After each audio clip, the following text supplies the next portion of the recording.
Hello, my name is John Spangle. Thank you for tuning in to my channel and watching some of my videos. As I've said before, many videos when I introduce myself, I'm a disabled veteran and I make these videos to talk about topics about God. It allows me to give my opinion on things and try to encourage people to study on the topics that I discuss.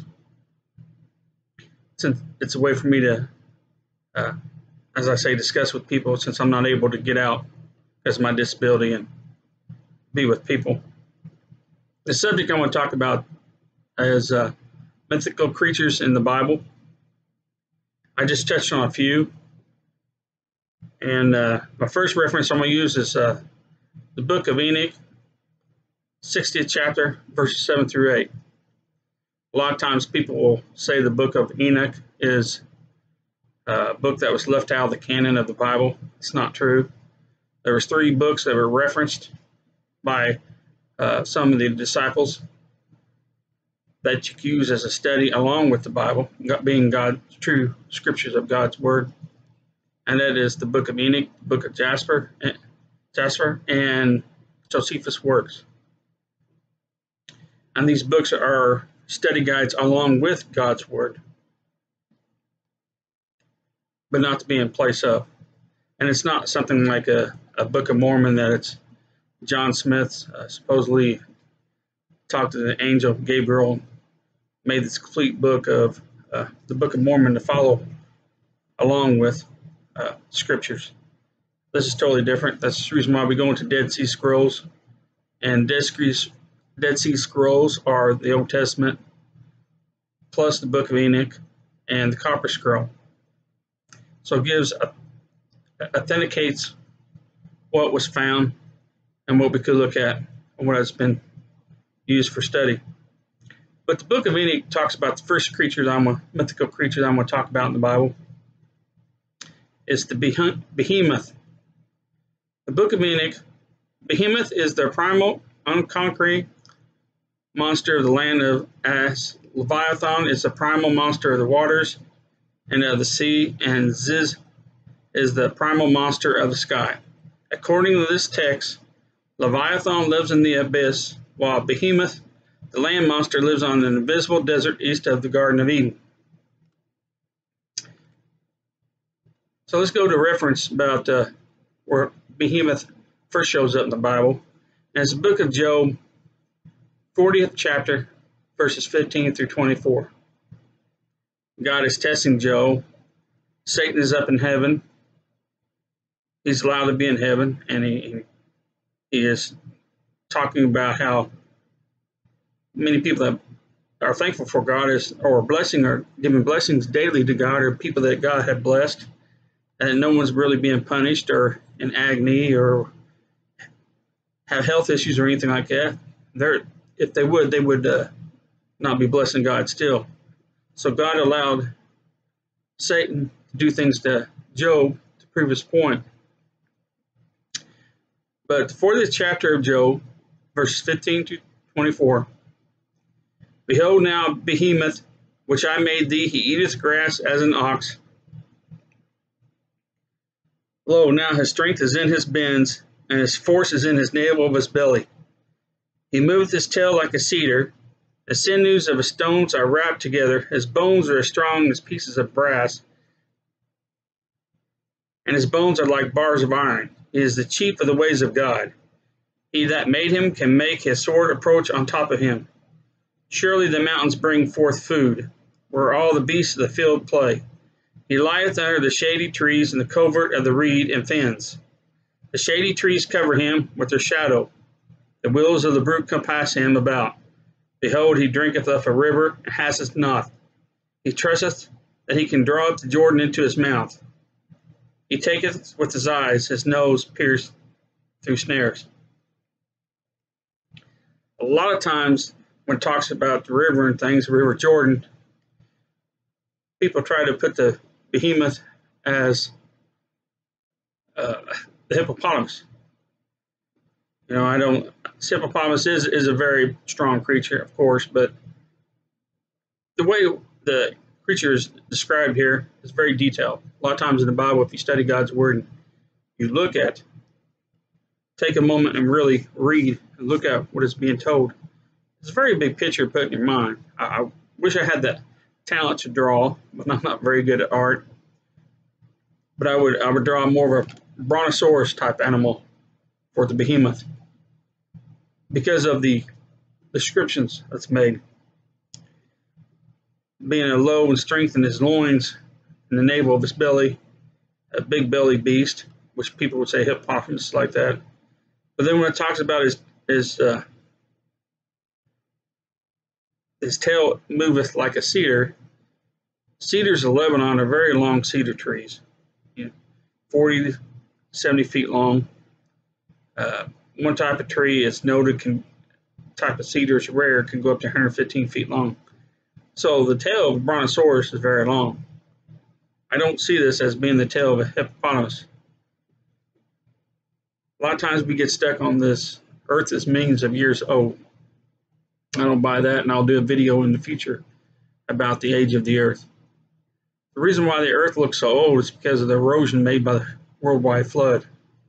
Shortly after the flood, Earth's tilt axis, 5-8 degrees, was enough to cause a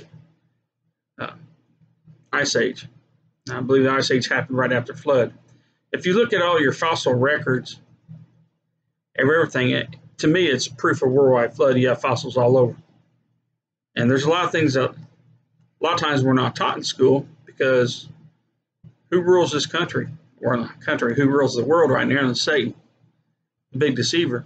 So we're not told everything that's out there are proof. On their subject, I'll talk on base toward in this video a little bit about giants. But I'm going to do a longer video in the future about giants, because there's so much proof of giants all over the world, various sizes, that we don't see. Two organizations that have gone against this is National Geographic Society and Smithsonian Institute. They're big about hiding proof of giants because it doesn't fit in their evolution theory, which I think is so easy to be debunked. It's just easy to be proven wrong. You know, we're taught in school, a lot of scientists believe in evolution. Actually, that's not the truth. And that's another video I'll be going on, how many scientists really believe or have beliefs in God, a designer, a creator, but because of the way the scientific field is, they speak out and they're blackballed, or they don't get funding to do their scientific research. Another creature was mentioned was the Leviathan, first described in Job 41:34. Canst thou draw at Leviathan with a hook, or his tongue with a cord which thou lettest down? Canst thou put a hook in his nose, or bore his jaw through a thorn? Will he make many supplications unto thee? Will he speak soft words unto thee? Will he make a covenant with thee? Wilt thou take him off a servant forever? Wilt thou play with him as with a bird, or wilt thou bind him for thy maidens? Shall the companions make a banquet of him? Shall they part him among the merchants? Excuse me. Canst thou fill his skin with barbed irons, or his head with fish spears? Lay thy hand upon him. Remember the battle done no more. Behold, the hope of him is in vain. Shall not no one be cast down, even at the sight of him? None is so fierce that dare stir him up. Who then is able to stand before me? Who hath prevented me that I should repay him? Whosoever under the whole heaven is mine. I will not conceal his parts, nor his power, not his comely portion.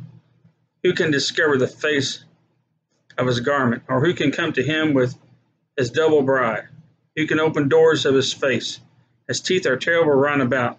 His scales are his pride, and shut up together as a chose seal. One is so neat to another that no air can come between them. They are joined one to another. They stick together, that they cannot be sundered. By his sneezings the light doth shine, his eyes are like the eyelids of the morning. Out of his mouth go burning lamps, and sparks of fire leap out. Out of his nostrils goeth smoke, as of a sea or pot or cauldron.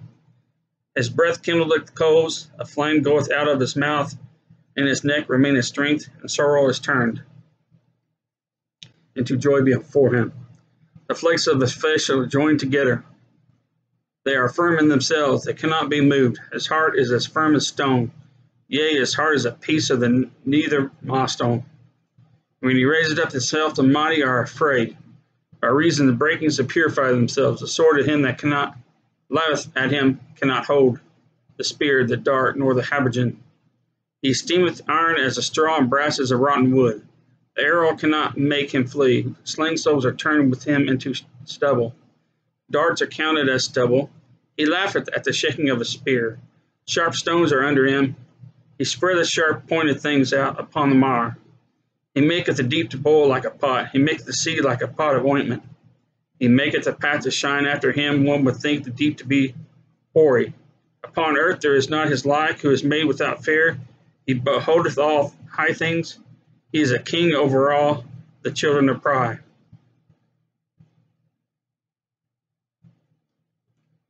In Isaiah 27:1, in that day the Lord with his sore and great and strong sword shall punish Leviathan, the piercing serpent, even Leviathan, that crooked serpent. He shall slay the dragon that is in the sea. A lot of times the dragon is used as a term for Satan.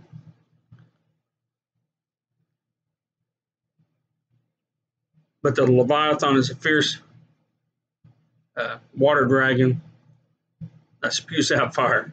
We have a lot of myths that talks about fire-eating dragons. And a lot of things through the years have happened.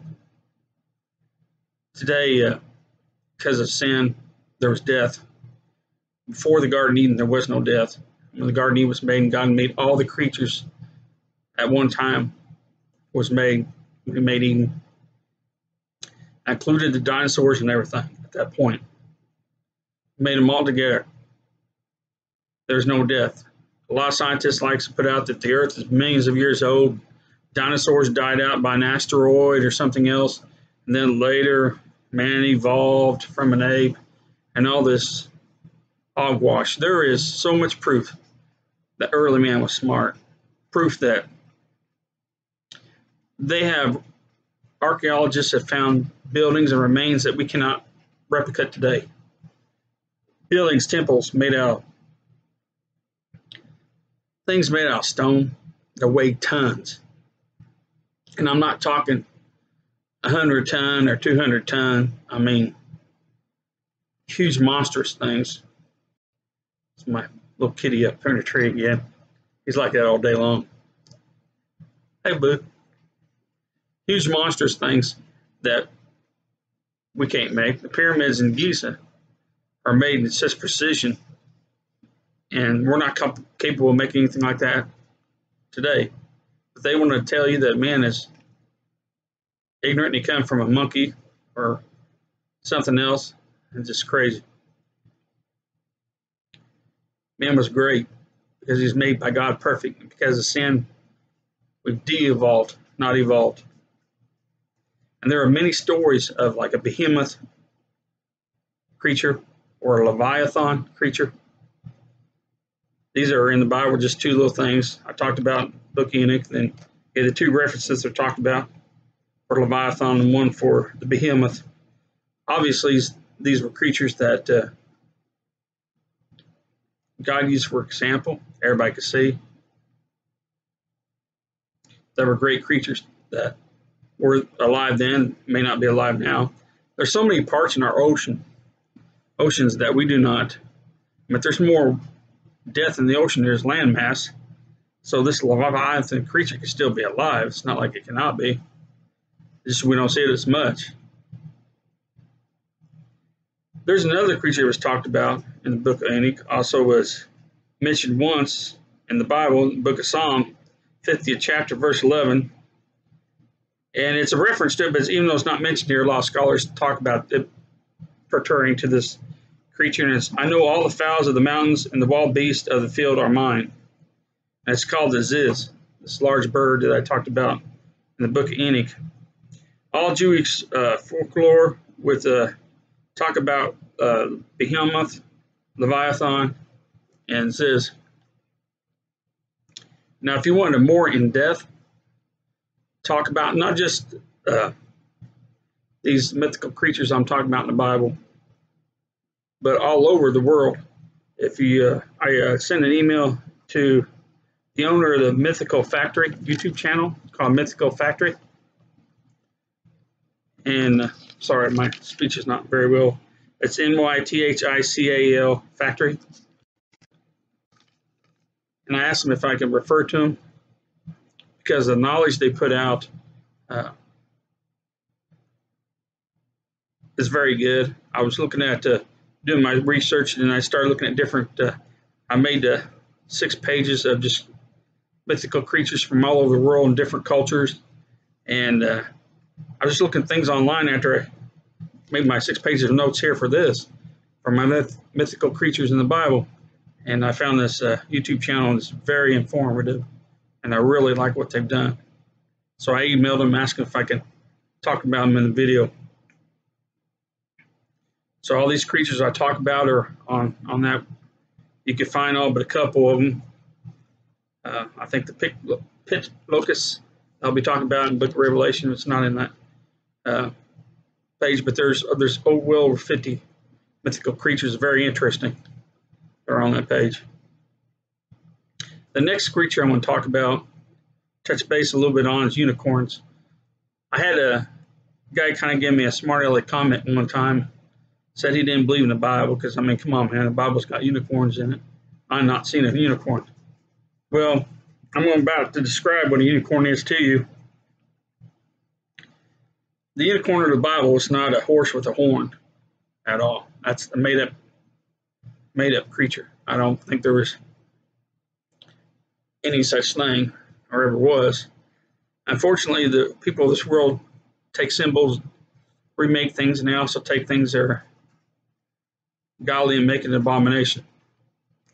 You know, the symbol of the rainbow was a symbol of the covenant between God and man, between God and Noah, that God wouldn't destroy the world by a worldwide flood again. Instead, the homosexual community takes it and uses it as a symbol for homosexuality. So they take a sin and use something that's godly. And that's the way how the devil works on things. Confuse people. We're meant to study every day. That's the reason why I'm trying to do this channel and make out these videos. I have issues with my memory and other problems because of my health now. I'm a cancer survivor, but I still have issues. And sometimes with my speech, and I do the best I can with what I have. But in unicorns, first mentioned Deuteronomy 33:17 through verse 17. His glory is like the firstling of this bullock. His horns are like the horns of unicorns. With him he shall push the people together to ends of the earth, and they are tens of thousands of Ephraim, and they are the thousands of Manasseh. Numbers 23:22. God brought them out of Egypt. He hath as if it were the strength of a unicorn. Job 39 chapter 9 through 12. Will the unicorn be willing to serve thee or abide by thy crib? Canst thou bind the unicorn with his band in the furrow? Or will he harrow the valleys after thee? Wilt thou trust him because his strength is great? His strength is great. Or thou leave thy labor to him? Wilt thou believe him that he will bring home thy seed and gather it into thy barn? Psalm 22:21. Save me from the lion's mouth, for thou hast heard me from the horns of the unicorn. So far as describing a large creature, it's not describing, as we see, something that's a horse with a horn. I have 3 more verses to read to you. Psalm 29:6. He maketh them also to skip like a calf, Lebanon, and soaring like a young unicorn. Psalm 92:10, but my horn shalt thou like the horn of a unicorn, I shall be anointed with fresh oil. At last, Isaiah 34:7, and the unicorns shall come down with them, the bullocks with the bulls, and their land shall be soaked with blood, and their dust made fat with fatness. I don't have the reference page, but if you look at the Webster Dictionary before 1800s, it describes a unicorn as being a rhinoceros with one horn instead of two. A lot of times you look at the rhinoceros species, and they have two horns. But the unicorn described in the Bible, very large creature. It's mentioned about the bulls. The bulls in the Bible were very large and strong. Strength of a bull talks about the strength of his loins and the horn being very strong. And a lot of times people, if you think about early creatures like mammoth for the elephant. It's a larger elephant, but he's hairy and he's got long tusks. Well, the unicorn's the same way. There was a creature that was if you look beyond Webster's Dictionary before the 1800s, a unicorn it's a single horn rhinoceros, but he's very, very large, a lot larger than the rhinoceros we have today, and with some fur on him. Again, I speak about de-evolution. I don't believe in evolution. A lot of times we look at things being built up, and actually things are getting smaller. Things are getting weaker. Military standpoint, being a veteran, I served out 21 years. I served over 13 years in the infantry, and my body's all torn up, to be honest with you. But I've done a lot of physical things. And I remember doing road marches and training and doing things. And I love reading military history, especially in the Bible. And the men back then were stronger than the men are today. That's no disrespect for people I know and have respect for in the military, and those that I know do martial arts training and everything else. But they would fight from sun up to sundown. They'd walk 3 or 4 days, and then they go into battle. And for someone, I've been in boxing ring a few times. I've been in the octagon, different places that done martial arts, and we're only talking a few minutes. We're not talking fighting hand-to-hand combat all day long. And if you study, and which I will in a later video when I talk about giants, on the different tribes of giants, the Old Testament's full of giants. And these men fought giants. The Israelites, the greatest warriors on the face of this earth. There's a reason for that. They fought hand-to-hand combat, and they fought with giants. So the more I get into that in the future, it's just eye-opener. But like I said, man was, bigger, larger, stronger than they are today. There's another creature that I've got 4 different spots in the Bible I found. It's called a cockatrice. It's kind of like a bird-type creature, but very powerful. It says that in the suckling child shall, Isaiah 11, chapter, verse 8. And the suckling child shall play on the hole of the asp, and the weaned child shall put his hand in the cockatrice den. That Isaiah was talking about in the millennium kingdom after the latter days, where there's 1,000 years of peace after the coming back of Jesus Christ. And it talks about how, like it says, a child can play on top of the hole of the asp. I've seen them over in the Middle East. They're a very poisonous snake. And the hen in the cockatrice den, not worry about being hurt by either creature, meaning that there will be a peace. Isaiah 14:29 also speaks about, rejoice not that the whole Palestinian, because the rod of him that smote thee is broken. For out of the serpent's root shall come forth a cockatrice, and his fruit shall be a fiery flying serpent. Isaiah 59:5, they hatch cockatrice eggs, and weave the spider's web. He that eateth of their eggs dieth, and that which is cursed breaketh out of it into a viper. And lastly, Jeremiah 8:17, for behold, I will send serpents, cockatrices among you, which will not be harmed, and they shall bite you, saith the Lord. very hard to kill a cockatrice. They're a part bird creature. For what I understand, I've seen other pictures of them and other writings, and they're very dangerous animals. Pit locust. There's only one spot that talks about pit locusts, but the reason I put them in there because it's what will happen in the future during tribulation. And these creatures, everybody on earth after rapture, will have to face these pit locusts, and that's the reason why I put them in here. They're only mentioned once in the Bible, and I'm not finding any more references about pit locusts other than what I found here. Now, I don't know if there's any references in the book of Enoch. I've not read the complete book of Enoch. I've only read the first part of the book of Enoch. So there may be more reference in that book about them. I haven't seen any. And we know about the pit locusts. It comes from Revelation 9:3, chapter 9, verses 3 through 10. And there came out a smoke locust upon the earth, and unto them was given power as the scorpions of the earth have power. And it was commanded them that they should not hurt the grass of the earth, neither any green thing, neither any tree, but only those men which have not the seal of God in their foreheads. To them it was given that they should not kill them, but that they should be tormented 5 months. And their torment was as the torment of the scorpion when he striketh a man. And in those days shall men seek death, and shall not find it. And it shall desire to die, and death shall not flee from them. And the shapes of the locusts were like unto horses prepared unto battle. And their heads were as it were crowns like gold, and their faces were as the faces of men. And they have hair as the hair of women, and their teeth were as the teeth of lions. And they had breastplates as were breastplates of iron.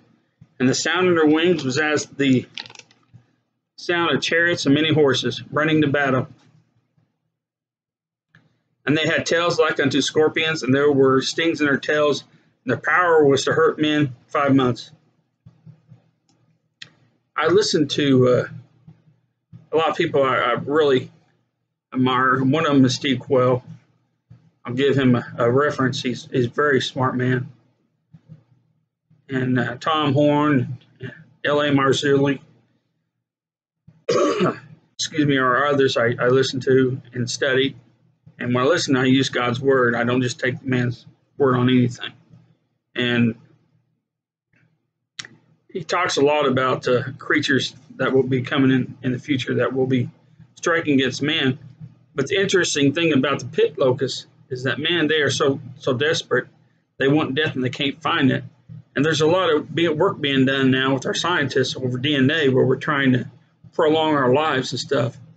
And I believe we will be given into sin after the rapture. Those people left on earth will be given into what they wanted. A lot of people in this country are fighting for a socialist society. The president we have now, I think, has been put in place by God. He's fighting against that. But I believe the people will get what they want in the future. America will become socialist, and then we'll just fade into the rest of the world. And the New World Order, also they call it globalization, which is the same thing, just a fancy new word for it. And these people will be given into what they have, and their scientists are trying to prolong our lives and do things to keep us living longer, and I think they'll get that.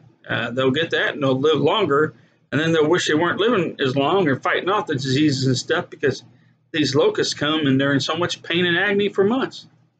They brought it on themselves because they're trying to play like God. So it's interesting. I want to put this in there. And I don't think it's a lot of times people in Revelation, you have to be careful. Some is giving very precise, and some of it's just kind of giving a study. You know, a lot of times in the Bible, you'll hear about the dragon. It's not talking about dragons, it's talking about Satan because he's considered a dragon. Of course, the dragon's a fierce creature. Look at the Leviathan. That's what it is. It's a fire-breathing dragon. That's a water serpent.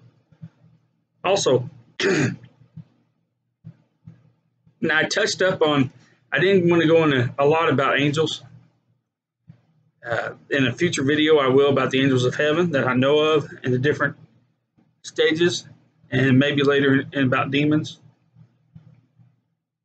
But I mentioned one type of angel because of it being talked about in the book of Genesis, and that's the cherubim. Cherubim are not baby angels. You see all these little angels, it's cool. You go buy something, you go to a flower shop, you see little baby angels, you know, you see they're cute. And their little wings and stuff. I don't believe that. I don't believe that when children die, we go to heaven and they stay infants. Now, how old of an adult they would be or what kind of body they'd be, I don't know. They'll be adult and we'll know each other. I have a grandchild in heaven waiting for me right now. So when I go, I don't know if it's a boy or girl, my daughter had a miscarriage. But once I go to heaven, there'll be a being there, would be me and my grandson, my granddaughter. And I look forward to meeting them. We are given a name by God. We all have names by God, not just the names we've given each other on earth. There's a name for us in heaven. So when I go to heaven, I will know that child's name. And my child will know me, will know I'm Papa. And I look forward to meeting them. But there's a reference in Genesis 3rd chapter, verse 24. So he, meaning God, drove out a man, and he replaced all at the east of the Garden of Eden, cherubims and a flaming sword, which turned every which way to keep the way of the tree of life. When Adam and Eve were kicked out of heaven, they ate the tree of the fruit of knowledge. As a young man, I thought it was just one tree, which there isn't one tree of the fruit of knowledge, but there was another tree that was special in the Garden of Eden, and that was the tree of life. And God told his angels that man goes back there and eats that tree, something about it, it becomes mortal again. So in order to keep man from going back into Eden, he put the cherubim out there, the flaming sword, posts around it. And cherubim are very powerful angels, huge. I will go, like I said, describe later about who they are. I believe they are considered to have 4 wings and be a military type angels. There's all kinds of angels, military, ministering, helpful. They got their different positions. Now, the other thing I want to talk about is, it's very lengthy, but the reason for it is it's very dangerous. And this character is a mythical creature. I have a lot on. And I know it's a lot to it, but there's a lot for this. And I may skip some of this just so I won't make this a 2-hour video. But I'm going to hit this pretty heavy. And it's witches. And when I speak about witches, I also like to include wizards and anything to do with witchcraft or sorcery, all in one. I took a chapter out of the book of Enoch. The book of Enoch was 4,000 years before the birth of Christ. Give you a time frame of the book of Enoch. The book of Enoch was inspired, written by Enoch, who was the first person that was raptured. When I talk later about the rapture of the church, there were 7 raptures within that's happened that the Bible talks about, and one of them being Enoch. He was so perfect with God, he was taken up. Enoch also was the grandfather to Noah. Give you an idea, the family lineage. And in the book of Enoch, chapter 7, it says, and all the others together with him took on themselves, it's talking about the watchers, 200 watchers that were angels that were given the task of reporting, keeping an eye on men, and they decided to rebel against God. And all the others together with them, the watchers, took unto themselves wives, and each chose for himself one, and then began to go in unto them and to defile themselves with them, and they taught them charms and enchantments, excuse me, and cutting of roots, and made them acquainted with plants. And they became pregnant, And they buried great giants whose height was 3,000 ells. I have to go back and research on the ells, and I'll describe it more into when I talk about giants, because there's so much to talk about the giants that was born from these earth women. But El would have put these giants well over 100 feet. You always hear myths of the Titans fighting the Olympians. There's two different sets of giants. These are the first giants, and they were very, very large. Who consumed all the acquisitions of man? And when man could no longer sustain them, the giants turned against them and devoured mankind. Cannibals.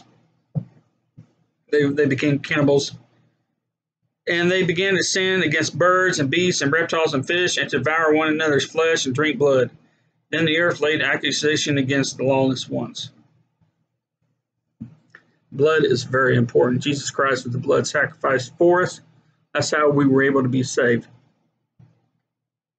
He was the sinless sacrifice, perfect in all ways.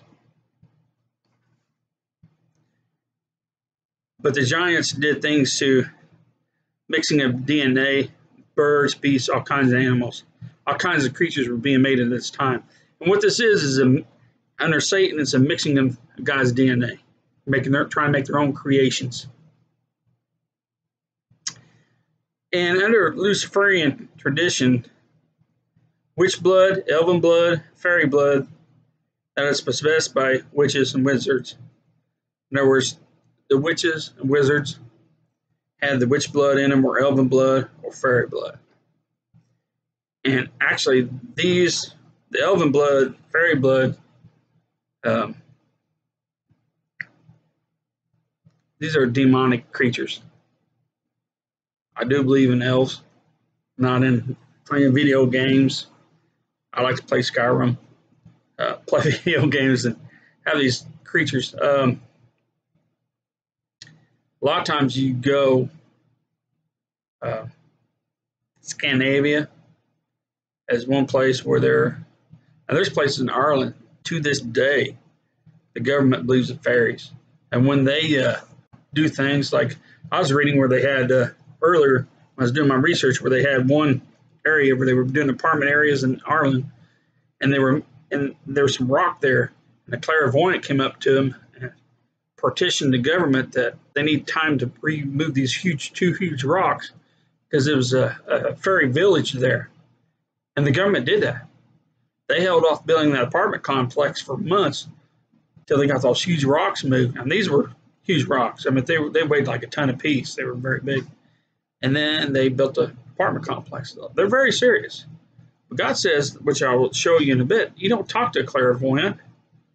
And these fairies that they talk about are demons. Demons can come in different shapes and sizes, as you'll learn later when I talk about demons. 1 Samuel 15:23. For rebellion is as the sin of witchcraft, and stubbornness is as iniquity and idolatry. Because thou hast rejected the word of the Lord, he hath also rejected thee from being king. That talks about Saul.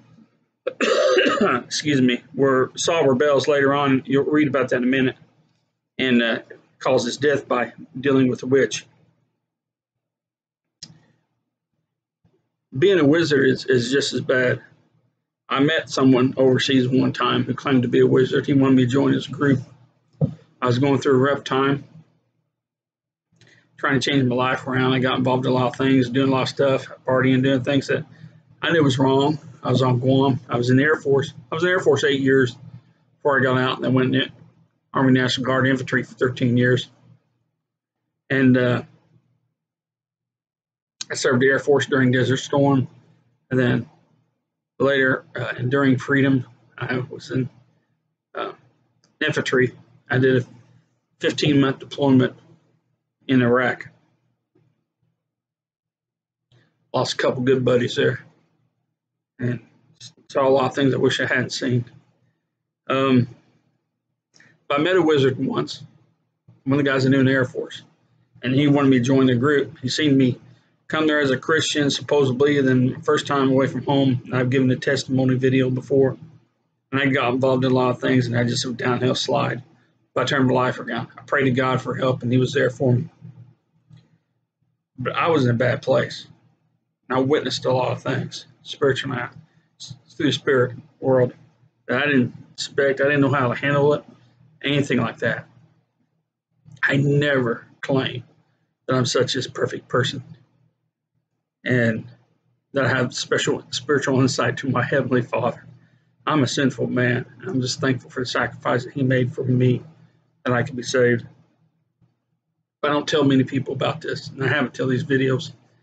But a man called me in his room and went in there and talked to him, and had his apartment had a pentagram on the ground with a bunch of stuff like you see out of a movie or something with witchcraft, occult stuff. Candles out. He had a robe on. He was inviting me to join his group and told me he was such and such a wizard. And I said, no, man, I can't do this. He's like, you've been chosen. You will join my group or we'll come after you. And I was like, not going to happen. And cursed me, which I was young. Curses are nothing to Christian. If you're covered by the blood of Christ, that's nothing. I mean, yes, my health, I got a cosmetic bag. That's the reason why I do these videos, because I can't get out and talk to people that much. Health issues, because I live in the flesh. It's a weak body. I've done a lot to it through the years, and I would do it all again. I still do my military, even though I have financial trouble because of the military. Still would have done it. I love the men and women I served with. Good people. But a curse can only do so much. God's in control of everything. Like someone came up to me one time and said, can a Christian be demon possessed? I was like, no possible way. You're a Christian, you have the Holy Ghost in you. There is no indwelling. Jesus Christ talked about that. No two masters in the same house. That's what He was talking about. So a Christian can't be demon possessed.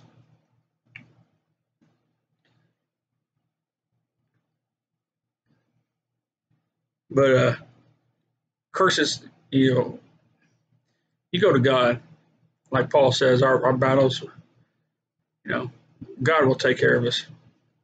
God's not a liar. But in Samuel 20th chapter, verses 7 through 16, this is the story I talk about Saul. Then Saul said unto his servants, seek me out a woman that hath a familiar spirit, that I may go to her and inquire of her. And his servant said to him, behold, there is a woman that has a familiar spirit at Endor. And Saul disguised himself and put on other raiment, and he went and with the two men, and they came to the woman by the night. He said, I pray divine unto me thy familiar spirit, bring me him up whom I shall name unto thee. And the woman said unto him, behold, thou knowest that Saul hath done how he hath cut off those who have familiar spirits and the wizards out of the land. So Saul that's why he put on disguise. Because Saul had given authority to go out there because he was following God's word to kill all these wizards and witches in these areas. But the Philistines and everywhere else he was going. And he got to this point, this battle, where the Philistines were getting his men surrounded, and Saul hadn't been following exactly to God's word, so God wasn't there. We're choice. You live by choices. God says, do this, and I will do this for you. If you don't do this, you're on your own. No one's fault but yours. It gets me a lot of times. People are like, man, God's such a loving God and kind God. Why would He send people to hell? And it gets so agitated at people. God says no one hell. He came flesh. He died on the cross, one of the worst deaths known to humans, and suffered all that willingly, and willingly gave His life so we'd be saved.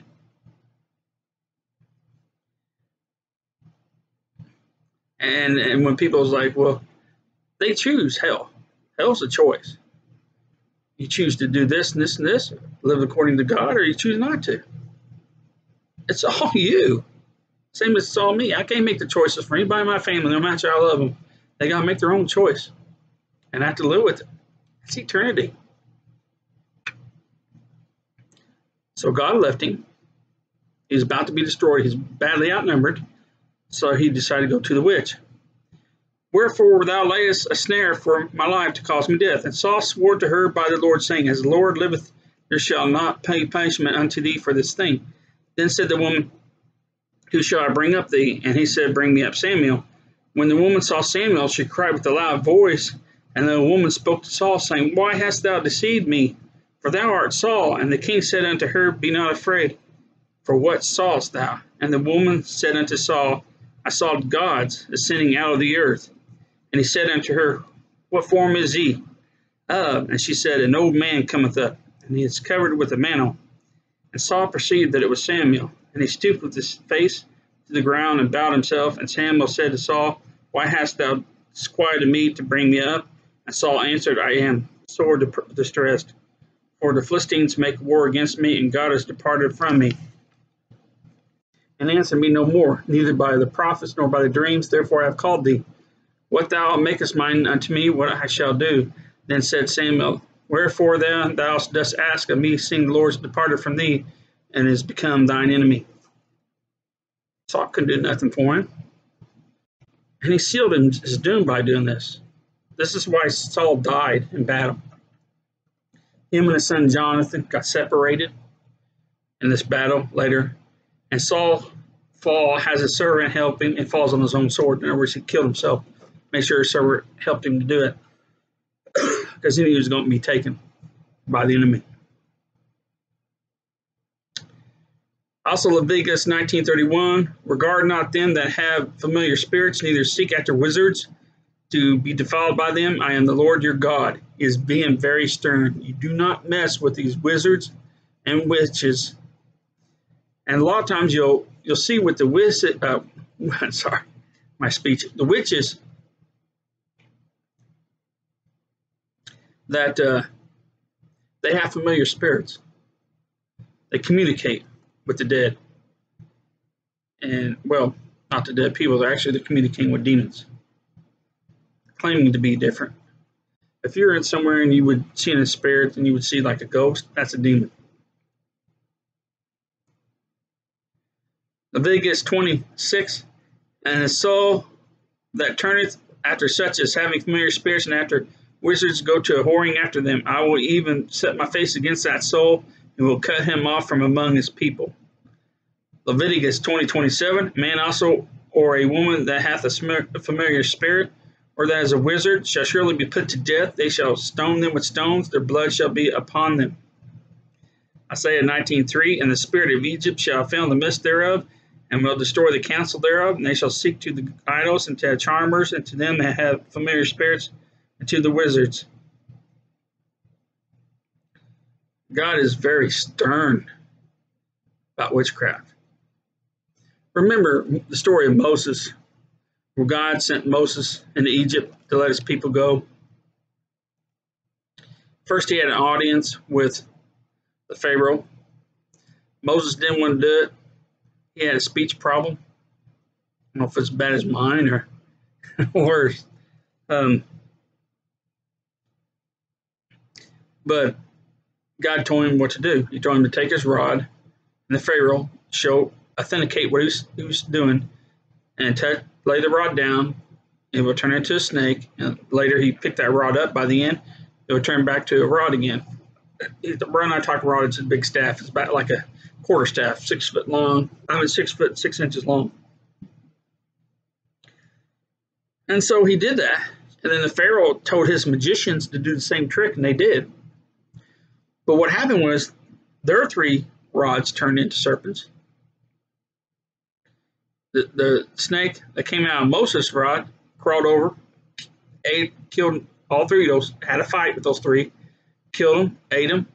Then Moses picked it up and turned back into a rod. Right there is proof that God, spiritual power, is more powerful than magic, because witchcraft comes from Satan. But you have to open your eyes and see there was witchcraft. There is magic, because they were able to do that. It was not a parlor trick. You know, a lot of magicians today do parlor tricks on different things, and you think magician and just illusions and things like that. But there was magic, and I think there is magic in this world because it's of Satan. Satan's the prince of this world right now. Adam gave that authority up when he sinned. He didn't realize how much he really had, and Jesus took it over when he died on the cross, and he's in control. And God's only allowing so much to happen, then he's going to take total control. It's because we're not robots. God wants us willingly to come to him. Sometimes when you suffer in life, it's just because when bad things happen, what do? You pray to God. I've seen the toughest guys normally don't pray to God, party, do things in the military, and then something bad happens, and what they're doing? They're praying to God. Combat, a lot of them guys that wouldn't pray are praying. Things bad happen, and they turn to God. Unfortunately, a lot of times when things get better, they kind of, I don't need God. I could do my own thing. It's that spirit of rebellion. Isaiah 47th chapter, verses 8 through 14. Therefore, hear now that thou art given to pleasures, that dwellest carelessly, that sayest in thy heart, I am, and none else beside me. I shall not sit as a widow, and neither shall I know the loss of children. But these two things shall come to thee in a moment, in one day, the loss of children and widowhood. They shall come upon thee in their protection for the multitude of thy sorceries, and for the great abundance of thy enchantments. For thou hast trusted in thy wickedness, thou hast said, none seeth me. Thy wisdom and thy knowledge, it hath perverted thee, and thou hast said in thy heart, I am, and none else beside me. In other words, these people use sorcery to save them from different things in their lives instead of God. And because of that, God's going to cause all kinds of problems. Children die. Women can't have babies. Women become widowhoods. They lose their husbands. So this is talking about witches here, dealing with witchcraft. You have to understand the world is full of witchcraft. I know now we have entertainment. We had there's a series of books, and as my mind goes, it leaves me. A lot of people know Harry Potter. There's a series of books of Harry Potter, 7 or 8 movies made.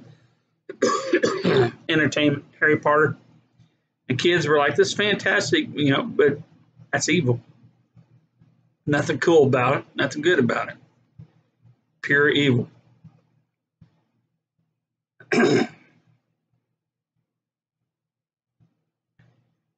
Deuteronomy 18:10 through 14 talks about witchcraft. Chronicles 10:13. 2 Chronicles 33:6. And trying to keep my voice here. Galatians 5:19 through 21. Micaiah 5:10 through 12.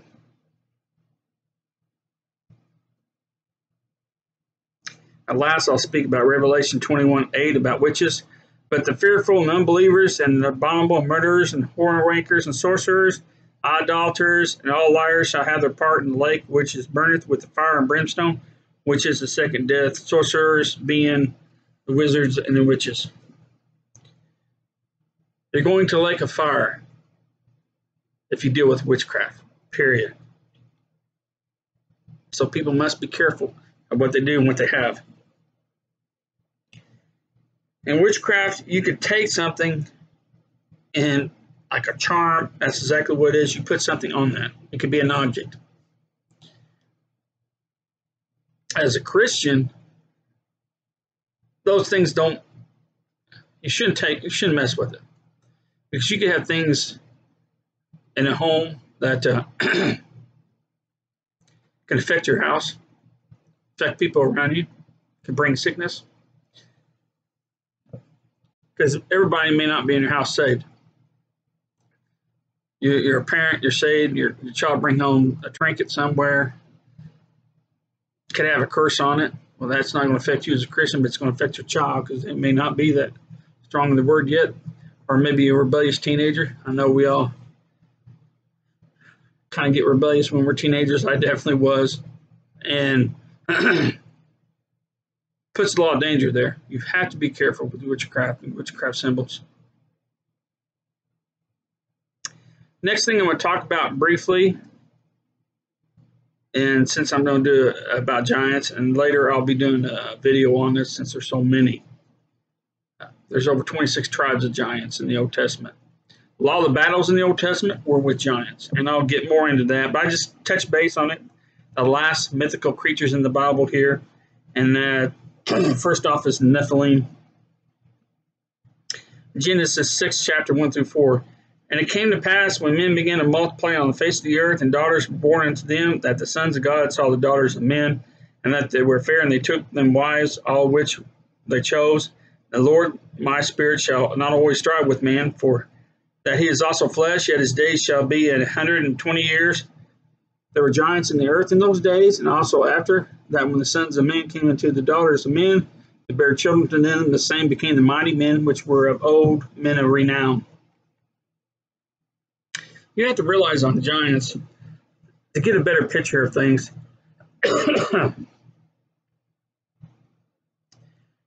Adam wasn't 6 foot tall. I don't believe Adam at all was 6 foot. A lot of times when we think of the Garden of Eden, we make a big mistake when we think about these things. We look at the way our earth is today, and it's like, well, that's the way it was back then. It's not. It's changed so much. The whole world changed. As I said in a previous video, it was just one big landmass. On one side of the earth, the other side was water. And there was a firmament around the earth, a water canopy, as you could say, greenhouse effect. Everything was large. The atmosphere was totally different. Excuse me. I got a drink left in the cup.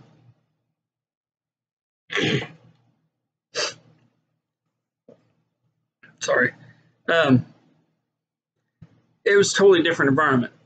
There's a creation institute down in Texas that talks about creation and show this model of what the earth was. It's pretty cool because they got tanks where they did the atmosphere different inside these tanks, and they've grown plants. And my favorite is the piranha. They get to be about the length. A piranha can kind of be about the length of your hand, but the piranha they have in these tanks are like 3 and 4 feet long because they were raised in that environment of air, the pressure and everything. And I believe that's the way it was with everything. Everything was larger. Now everything's getting smaller. Things are not evolution getting bigger and more wonderful according to the world. It's the opposite. Satan is the great deceiver. And I think things are getting smaller. And I believe I have a chart that I'm trying to add to videos. I'm learning that when I do the videos on giant, I could throw some pictures up there. But I have a chart that was done by some people that were studying giants, like Stephen Quayle and Tom Horn, awesome godly men. But they put Adam at 15 feet, and then Noah at 12 feet. These are not the giants of the Nephilim caused by the angels being with women of the earth. The giants of the women of the earth, which I'll read in later, they describe the heights of the cedar trees as the average height of a cedar tree is 40 to 70 feet. The Lebanon cedars in Middle East, max height, there's a type of cedar that's very tall. It gets to be 115 feet. I know it's crazy. A lot of people are like, man, but there's giants all over this world. Tons of evidence. Watch my video on giants. It's just amazing. I mean, there's footprints in stone, tall as men, just footprints that have been found on this earth. Satan is deceiving. I'm against the Smithsonian Institute and National Geographic. I'm against those organizations because they're big about hiding, because they're big on evolution. They're big about hiding proof of giants in this world. It just angers me when you go back and newspaper clippings and things and everything that's been taken away. You know, Smithsonian's great about taking the bones and just getting rid of them. And there's been people that have leaked things out about the Smithsonian Institute through the years. But I believe man is getting smaller, not bigger. But these giants were very big. And Numbers 13, chapter 33, verse talks about, and there we saw the giants, the sons of Anak, which come of the giants, and we were in our own sight as grasshoppers, and so we were in their sight. These are the Canaanites. This is when Joshua, there was 10 spies that went in the promised land that were told by Moses to go in there and check the promised land out and see what they had. And they had walled cities and these huge giants. And I've talked to different scholars, and they put these giants in. They were from 25 to 35 feet tall. I'm thinking they were taller because later they're described as the height of a cedar tree. Well, the average height is either from 40 to 70 feet. And Deuteronomy 2nd chapters 10 and 11, the Emans, which is now named for the Canaanites, dwelt there in times past, a people great many and tall as the Anakims, which also were counted giants as the Anakims, but the Moabites called them the Emans. So these are very large. And then 1 Samuel 17, 1 through 58 is the story of David killing Goliath. And Goliath, they say, was tall. Goliath was, at this time, in the time frame, Goliath was probably 12 feet to 15 feet tall, probably the size of Adam. But this is after the flood, so the height, man got shorter, down to about 6 foot at this point. But there were giants, and there was blood lineage. When it talks about Noah being righteous, Noah and his family didn't have mixed DNA. That's the reason. One of the reasons for the flood was the DNA mixture. All kinds of creatures were created. Angels, the 200 original angels, caused the watchers, it caused the sin, and things were being done on the earth, and it was just evil all the time. Cannibalism and drinking of blood in many rituals. So God destroyed him. But when he talks about righteous family being, Noah's family being so righteous, they were the last ones that didn't have any DNA mixed, him, his sons, or their wives. And so he took that family, and they came after the flood. Now, a lot of people say, well, that's not true because there's giants after a flood. So someone had to have DNA of giants in them. I don't think so at that time. I think it happened again later. And that's something I'll put out in my video of giants, how giants were, because the giants after the flood were huge, but not as big as the giants before the flood. You know, the giants before the flood, because if Adam was 15 feet tall, 12 or 15 feet tall, I know that's exaggeration. I have no idea how tall he was. But I guarantee he wasn't no 6 foot. He was a lot taller than 6 foot. And so, because of the atmosphere, because of the proof of the atmosphere, like I said, through this Creation Museum and other places where they could simulate the kind of atmosphere and grow something in it and see how big it get, everything's large. That's the reason why after a flood, your dinosaurs were huge. Now they dwindled down. I mean, we still have a lot of large creatures. There's areas in this world where they found large creatures. Congo was in the 20s, 30s, even late 50s, they found, they have names for different things of creatures that have been found over there. Dinosaur-like creatures. They're very famous.